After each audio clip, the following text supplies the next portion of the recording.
John Graham, a former Lyndhurst resident, had the opportunity to travel with Michael Moore to be in the documentary Sicko. A 9/11 responder, he spent more than 30 hours digging through rubble at the World Trade Center. Sick, frustrated, and rejected by the healthcare system in the United States, he traveled to Cuba to get the help he needed.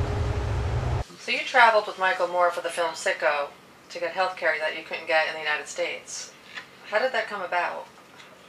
Well, Michael's people contacted me and asked me if I was interested in going. I told them I was, like many other people that were.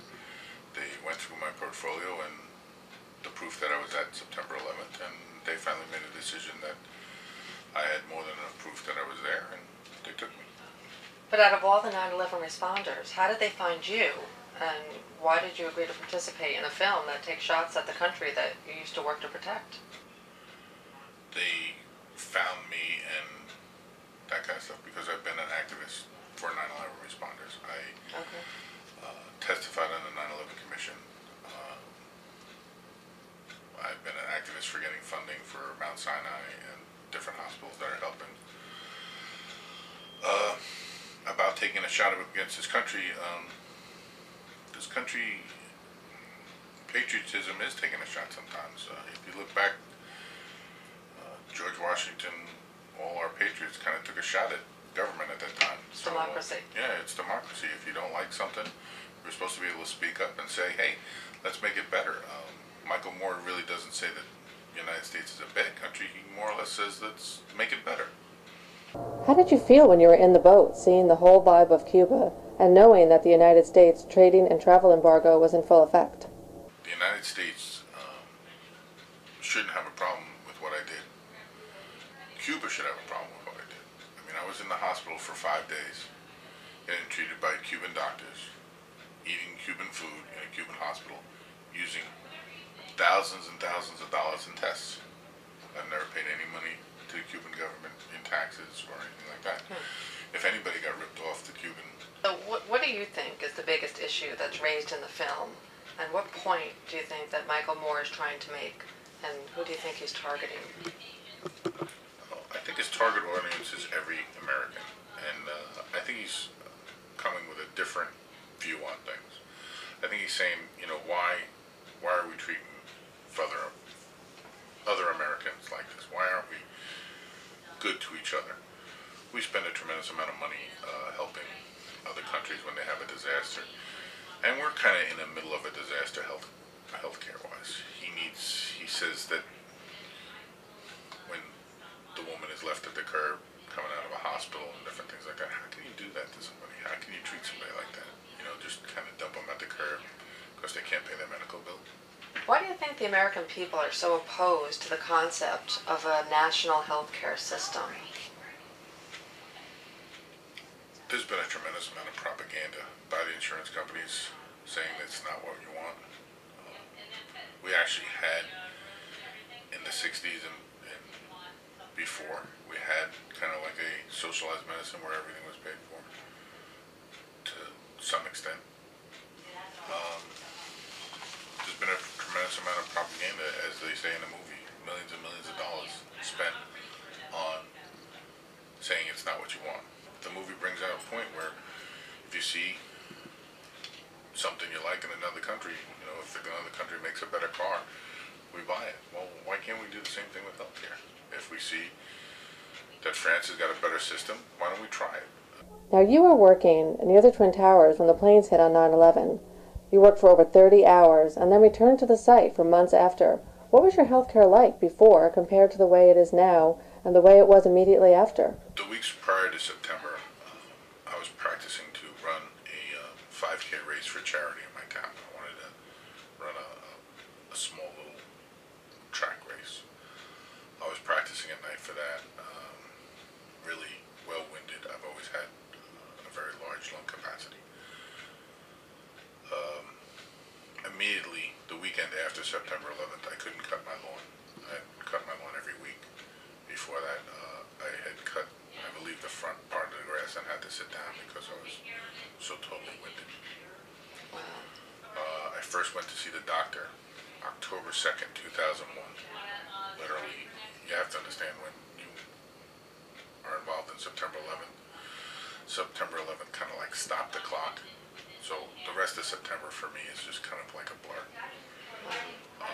October 2nd to go to the doctor and say that I'm sick, I don't have smoke inhalation, I have XYZ, and the doctor saying, okay, you have asthma now, you have burnt lungs, you have reactive airway disease, you have,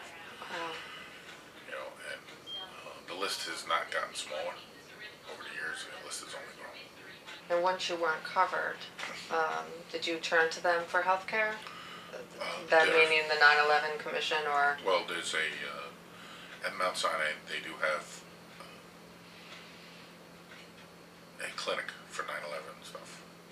That clinic helps you with your respiratory and stuff. My whole problem was getting my Social Security disability to kick in, then gets my medical coverage, and you wait for years to get a Social Security hearing. When I mean years, I'm not talking about 1 or 2. I signed up for my Social Security disability in 2004, and I had my first hearing in the middle of June this year, just a few weeks ago. Wow. Right, so you just kind of lumber along. 04, December of 04 to June of 07. Could you live with no medical coverage for all that long and be this sick? And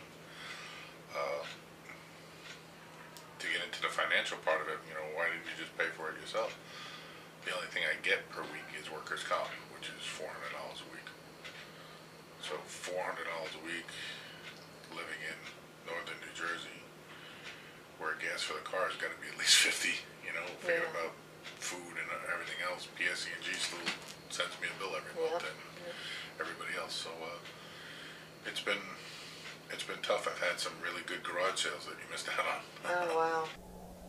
Did it surprise you to learn that the World Health Organization ranked France #1 in its international study of countries with the best healthcare, and the U.S. ranked only 37, just 2 slots ahead of Cuba, a third world nation? I didn't think we were #1, but it is very shocking to see how far we've plummeted down the list. I think we have excellent healthcare here, but it's just not accessible to all Americans. I think there's a tremendous amount of people who are underinsured or not insured at all, and healthcare needs to get a little bit better, more loving. Were you surprised by the outcome of the final film? The way it ultimately pulled together? When we were filming, there were certain scenes I knew were going to make it. The boat scene in Guantanamo Bay, I knew it was going to make it. Just certain things you knew weren't going to get cut out. The firefighters in Havana, when we met them, you knew that was going to make it. It's just the beginning hour and a half of the movie that I had no idea about was a little shocking. Yeah, I didn't know. I knew some of the people in it, but I didn't know anybody else. On a lighter note, what was it like to be in a movie? Do you have any background in this? Never been in. I've been in a couple other little 9/11 related movies, but nothing before then. Intense. It was very odd to have cameras on you as much as they were. They kind of let us sleep at night without the camera on us. Did the acting bug bite? Do you see yourself doing anything like this again? That would be great to believe that could be happening, but I believe this is my 14th and a half minute of fame, and I'm going to go back to Johnny from Paramus any second. So, I'm not, if Hollywood calls, I will answer the phone, but other than that, I don't believe so. We'll see. Look for Sicko on DVD, November 7, 2007. This is Cindy Capitani reporting for the Leader Newspapers. For more information, see leadernewspapers.net or the September 20th newspaper edition.